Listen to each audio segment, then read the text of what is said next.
Tama na, ading ko. Magpahinga na tayo. Umuwi na tayo. Magpagamot, magpagaling at nangangako ako, hindi ako malilingat, hindi ako magkukulang. Sa loob ng halos 4 na dekada, wala akong ibang pinangarap kundi maipakita sa sambayanan na hindi kami masamang tao. Hindi masama ang pamilya Marcos. Gusto kong ibangon ang dangal ng aking ama. Sa pamamagitan na nagpagtatrabaho para sa bayan, sinikap kong maging mabuting gobernador, kinatawan, senador. Hindi ako halos nagpapahinga para makapag-iwan sana ng legasiya na kapag sinabing Marcos, nabawi na namin ang tingin sa nakaraan. Ngunit sa kagustuhan kong maging responsableng anak, matupad ang pangako ko sa aking ama, nabigo akong maging mabuting kapatid. Naging mahina ako kay Bongbong. Sa kapulisan at sundalo, sa lahat ng mga leader at tagapagpatupad ng batas, siya ang Pangulo natin ngayon. Sinabi ko kung anong kalagayan niya ngayon. Tulungan niyo akong mapabuti ang kanyang kalagayan. Tulungan niyo akong matulungan siya. Hindi niya ako kalaban. Ang kalaban niya ay ang sarili niya.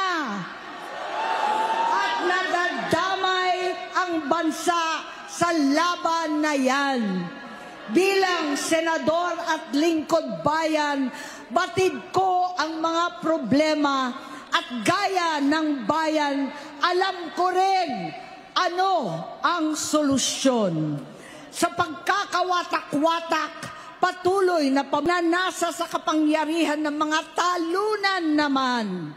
Kaguluhan sa Mindanao, alanganing gyera sa China at Estados Unidos, kawalang pananagutan sa flood control scam, garapalan takipan, panggigipit sa hindi kaalyado, pagkakanulo sa kapwa Pilipino, pagdakip sa dating Pangulong matanda't may sakit upang ihagis lamang sa bansang dayuhan, pagsadsad ng piso, paglaganap ng gutom, paghihingalo ng ekonomiya, at pagsasawalang bahala sa taong bayan.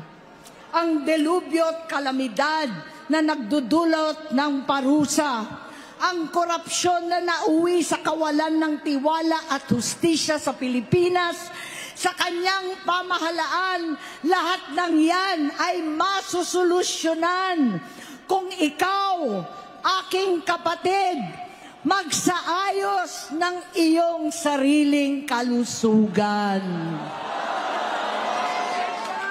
Kapag humupa ang ingay sa politika, kapag umuwi na kami sa aming pamilya, hindi bilang senador, kundi bilang ate, bilang si Manang Amy ni Bonget.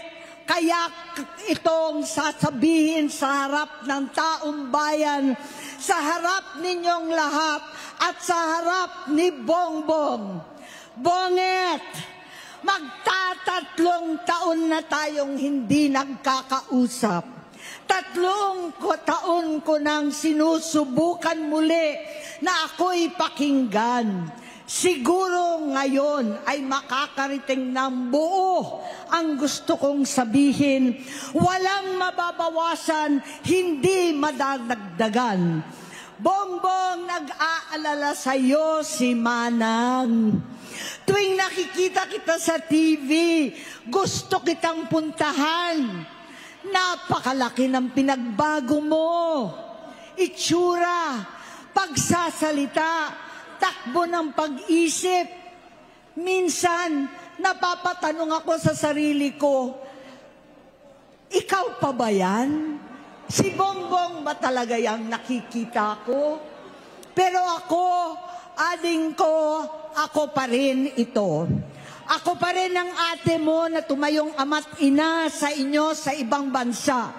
Ang kasama no sa sumubok na sanggain lahat ng sakit para sa iyo.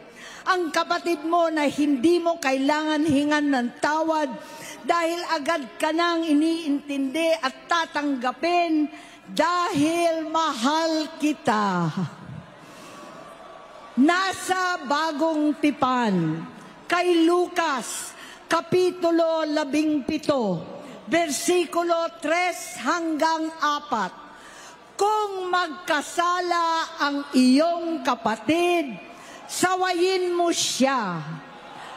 At kung siya'y magsisi, patawarin mo siya.